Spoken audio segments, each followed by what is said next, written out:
बिस्मिल्लाहिर्रहमानिर्रहीम। अस्सलाम वालेकुम दोस्तों, ये वीडियो मैं बना रहा हूँ 30 अक्टूबर 2023 के लिए, बरोज़ मंडे सर। तो आज इस वीडियो में हम फॉरेक्स मार्केट में गोल्ड का इंट्राडे और शॉर्ट टर्म एनालिसिस करने की कोशिश करेंगे। तो दोस्तों, अगर देखा जाए इसराइल और फ़लस्तीन की जंग के मुतल्लिक, तो इस वक्त तक तो खातिर खा कोई जंग बंदी या सीज़ फायर होता हुआ नज़र नहीं आ रहा, ना ही कोई इस किस्म की न्यूज़ हैं पड़ी। हाँ, अलबत्ता हमास ने ये ज़रूर कहा है कि हम जंगी कैदी जो हैं दोनों तरफ से उनका तबादला करते हैं, लेकिन दूसरी तरफ नेतन्याहू ये कह रहा है कि ये जंग तवील और मुश्किल हो सकती है। तो ताज़ा तरीन सिचुएशन ये है, या ताज़ा तरीन जो ख़बरें हैं जंग के मुतल्लिक वो ये हैं पड़ी इस वक्त तक। तो अगर जंग आज रात तक या कल सुबह तक इसमें कोई ठहराव आता है या दोनों फरीक किसी सीज़ फायर पर अमल करते हैं, तो जंग के जो शोले हैं या जंग की जो गर्मी है वो ठंडी पड़ सकती है, और इसी तरह उसका इम्पैक्ट मार्केट पर भी पड़ेगा। तो दोस्तों, प्रीवियस डे गोल्ड ने अपनी क्लोजिंग दी 2005 पर। अब सिचुएशन ये है, मंडे वाले दिन जब मार्केट ओपन होगी तो मार्केट की सिचुएशन क्या बन सकती है। मार्केट अपना बाय ट्रेंड बहाल रखेगी या वो रिट्रेस करने नीचे आएगी। तो एक बात यहाँ ज़हन में रखें, रिट्रेसमेंट है या सेलिंग है। सेलिंग तो दूर की बात, रिट्रेसमेंट कह लें हम, वो भी सिर्फ उसी सूरत में मुमकिन हो सकती है जब दोनों फरीकों के दरमियान, इसराइल और फ़लस्तीन के दरमियान कोई मुआहदा तय पाता है, कोई सीज़ फायर पर दोनों फरीक आते हैं, तो तभी ये मुमकिन है। अगर जंग इसी तरह मौजूद रही तो जो मेरी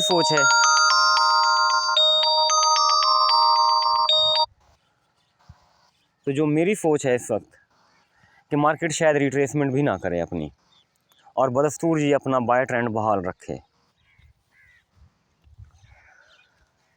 अगर मार्केट बाय ट्रेंड बहाल रखती है तो हम प्रीवियस हिस्ट्री में जाते हैं। ये मेरे पास अप्रैल है, तो मार्केट ने अपना हाई बनाया था 2048 तक नियर अबाउट। अगर मौजूदा सिचुएशन देखी जाए, मार्केट की कंडीशन देखी जाए, तो ये मार्केट ठहरी हो 2005 पर। तो इसका अगला टारगेट 2016 और 2020 बनता है। ये आपको नज़र भी आ रहा होगा, 2016 2020। मार्केट मंडे वाले दिन ओपन होगी इंशाल्लाह। अगर इसका बाय ट्रेंड बदस्तूर कायम रहा तो ये फौरी तौर पर अपने दोनों टारगेट अचीव करने की कोशिश करेगी। 2016 और 2020 अपने नियरेस्ट टारगेट जो हैं, नज़दीकी टारगेट हैं।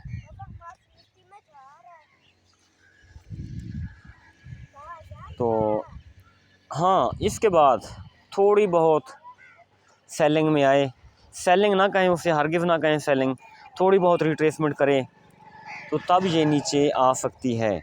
लेकिन वो भी फंडामेंटली कोई इम्पैक्ट पड़ा तो तब के बाहर नीचे आएगी, अदरवाइज़ ये अपना ट्रेंड बहाल रखेगी। एक और इम्पोर्टेंट बात यहाँ है कि हमने नोट किया है कि $30 या इससे ज़्यादा मार्केट पर डे मूव कर रही है।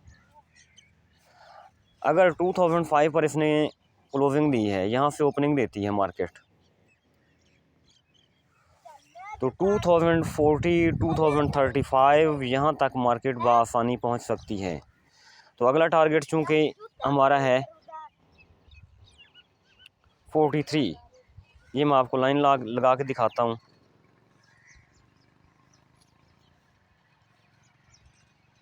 कम से कम यहाँ तक 2043 अगर जंग बंदी ना हुई तो उसमें बदस्तूर तेज़ी रही, शिद्दत कायम रही। तो ये भी पॉसिबल है कि मार्केट बाय की तरफ जाते हुए 2043 यहाँ तक भी टारगेट अपना हासिल कर सकती है। ये आपने जहन में रखना है। और एक और चीज़ जो सबसे इम्पोर्टेंट है, मार्केट की जो मूवमेंट है आजकल, उसने सिर्फ एक ही फार्मूला अपनाया हुआ है, प्रीवियस हाई को तोड़ेगी तो अप जाएगी, प्रीवियस लो को तोड़ेगी तो डाउन आएगी। वो प्रीवियस जो फार्मूले थे आज से 6 महीने पहले, साल पहले जो चल रहे थे, $10 फार्मूला, उसको मार्केट रिस्पेक्ट नहीं दे रही। तो 2005 पर इसने क्लोजिंग दी। हाँ, ये गई थी 2009 तक, प्रीवियस जो हाई है, प्रीवियस डे का भी, प्रीवियस वीक का भी और प्रीवियस मंथ का भी, इस तरह समझ लें आप। हाईएस्ट हाई है 2009 है। अगर कल ओपनिंग के बाद 2009 को ब्रेक करती है मार्केट, तो वहाँ से बाइंग ही बनेगी। हाँ, अगर 2009 से नीचे रहने की कोशिश करती है मार्केट, तो फिर हम सेलिंग के मुतालिक थोड़ा सा सोच सकते हैं। प्रीवियस लो अगर उसकी बात की जाए, H1 में चले जाते हैं हम।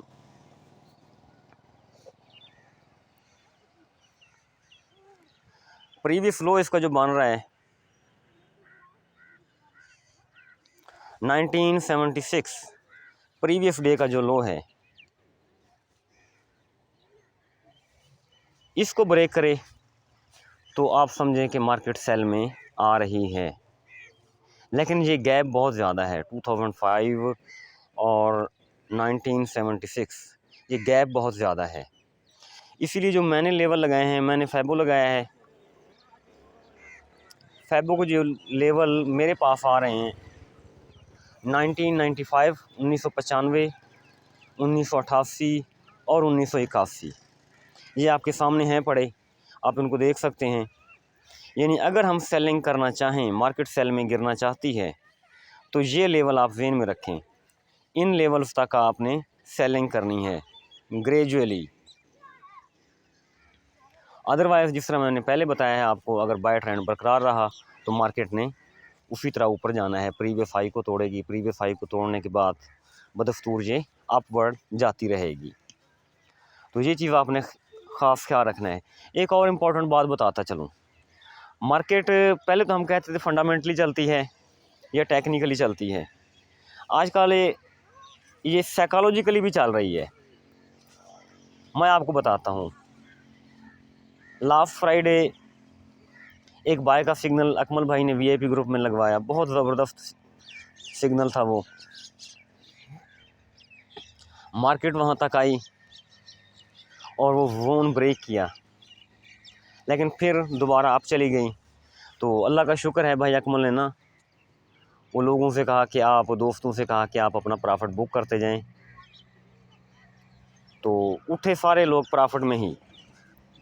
फिर मार्केट नीचे आती गई, लोगों को खौफजदा करती गई, और हत्ता कि उसने जो एसएल था 79 वाला, उसको भी टच किया।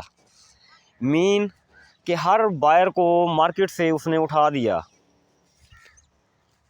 जब सारे लोग बाय से उठ गए, मार्केट से निकल गए, तो पाकिस्तानी वक्त के मुताबिक तकरीबन रात 10 साढ़े 10 बजे इसने मूव करना शुरू कर दिया अपवर्ड। तो आपने भी देखा होगा कि मार्केट एक सोचे समझे मंसूबे के तहत पहले बायर्स को मार्केट से निकाला उसने, उसके बाद उसने मूव बनाई। तो आपने ये चीज़ भी ज़हन में रखनी है कि मार्केट आजकल साइकोलॉजिकली भी चल रही है। जो आप जोन बनाते हैं वो बिल्कुल वैलिड होते हैं, जो आप एंट्री लेते हैं बिल्कुल वैलिड होती है, लेकिन मार्केट उस जोन को ब्रेक करती है। ब्रेक करने के बाद आप लोगों को मार्केट से उठा देती है। जब आप उठ जाते हैं, मार्केट से आउट हो जाते हैं, तो फिर मार्केट अपनी मूवमेंट बनाती है। तो इस चीज़ को भी आपने जहन में रखना है।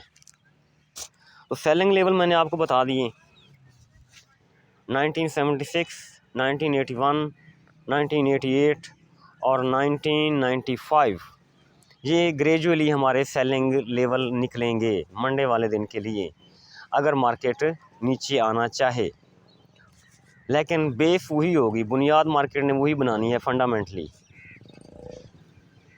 और अगर बाय में जाना चाहे तो तब भी इसके टारगेट पड़े हुए हैं, 16 है, 2020 है, और 2030 है, और 2046 48 यहाँ तक मार्केट जा सकती है। तो दोस्तों आपने एहतियात के साथ ट्रेडिंग करनी है। जल्दबाजी में कोई ट्रेड ना करें आप। ट्रेड अच्छी मिल जाए, मजबूत ट्रेड मिल जाए तो करें, वरना आप मार्केट से थोड़ा सा दूर रहा करें। तो दोस्तों अपना बहुत सारा ख्याल रखें, मुझे अपनी दुआओं में याद रखें। तो मेरा व्हाट्सएप ग्रुप है, वो भी आप ज्वाइन कर सकते हैं। थैंक यू, अल्लाह हाफिज़।